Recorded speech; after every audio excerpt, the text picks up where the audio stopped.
What's up, guys? This is Carlos with Kessel Custom Sabers, and today I'm going to be showcasing Tony Bailey's SaberForge Dooku Mk1. This is a showcase and also doubles as the instructions video for Tony. So Tony, thank you very much for your patience, and without further ado, let's jump right into it. So the SaberForge Mk1 Dooku is a notoriously difficult install, and that's mainly due to the construction of the hilt. You have your install space kind of sandwiched in between this weird modular elbow piece and buttons oriented where the pommel and the speaker traditionally are on a normal saber. So this kind of breaks the mold of how a saber is typically constructed. Usually you have like an emitter, a body section, maybe a switch section somewhere in between the emitter and the body section, and then you have your pommel, whereas this one kind of mixes the ordering around and makes for a sort of difficult install without the right chassis system. A few months back, I installed another Mk1 for my friend Paul, and he served as the guinea pig for my chassis system that I used in this build. So internally, we're running my Kessel Custom Sabers chassis system, a Carl Chen V2 Neopixel connector in the emitter, a Smuggler's Outpost 24mm bass speaker in the pommel, 12mm AV switch for power, and the red trigger for auxiliary effects. Also a Smuggler's Outpost chassis PCB set, which you guys will see in just a moment here. Overall, thanks to the chassis system, the install wasn't nearly as difficult as the first time. The first go around, you kind of had to figure some things out and make some tweaks here and there, but I've perfected the chassis system. So if you guys are interested in grabbing one of these chassis for your own DIY build on this particular hilt, go ahead and shoot my page a message and I could get one printed for you guys. As far as accessing the chassis, it is a little bit more involved, but again, that's more just due to the nature of the hilt. So really, for Tony, all you have to do to access the chassis, and I took the liberty of removing half of the screws for the sake of the video, but there is a button head screw here. Whoops, that was an accident. A button head screw here, a button head screw here, right here, and then there's another screw right here. You remove all four of those screws, and the claw is going to come off, and you'll have access to the chassis. And I could show you guys the inner workings of the chassis right about now, if I can get this screw here and this one undone right here. Trying not to lose. There we go. Trying not to lose those screws here. So you're going to see that the hilt's kind of a little bit flimsy-flomsy, and that's because the claw holds everything together and keeps everything clocked at the right orientation for the movie appearance. So this is going to unscrew here, and right off the bat, you're going to see the Smuggler's Outpost chassis PCB system. Now, traditionally, the chassis PCB system is used for the data, positive and negative for the Neopixel connector, and then there's a a button ground, a button 1 and button 2 provision pad on the PCB set. And that's mainly used so that way people can have a removable chassis setup in their hilts and, have that little cool chassis pod. Now, I had to use the chassis PCB system a little bit differently. So I have the speaker positive and negative assigned to the positive and negative pad on the PCB, and I kept the buttons the same. So button ground, button 1, button 2, and that's how I was able to accomplish this little feat of chassis design magic. So pretty neat, and you're gonna see that the chassis pod comes right out like so. So I design all my chassis in-house, so this is a small little, it's around 3.5, 3.2, somewhere in that neighborhood, length chassis. You have a Eco Connector from Carl Chen right here to make contact with this blade PCB at the emitter, and this sends the signal to the Carl Chen connector right there.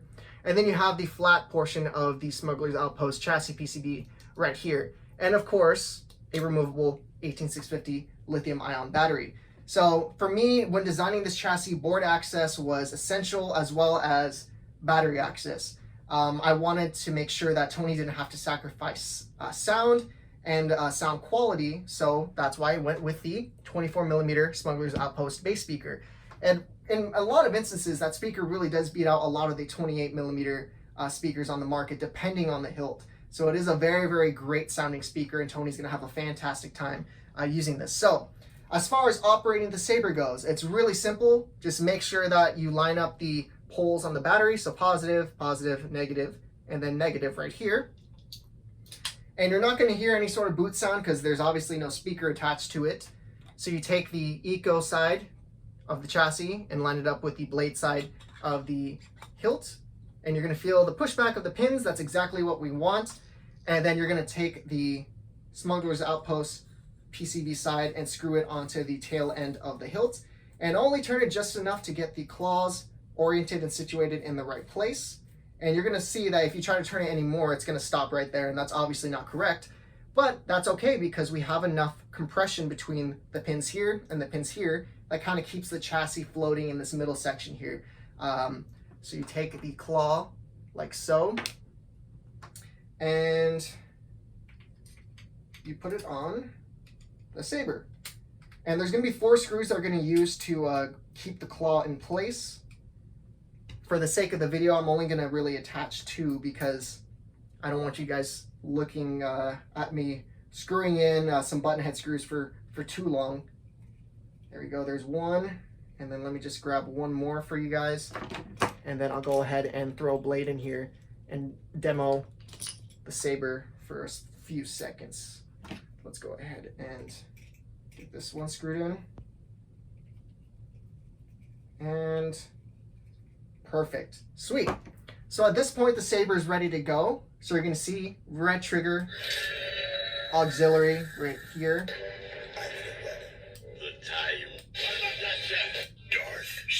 So this is just a nice dark side font. I'm gonna go ahead and clear the SD card with only my sound fonts before I ship it out to Tony.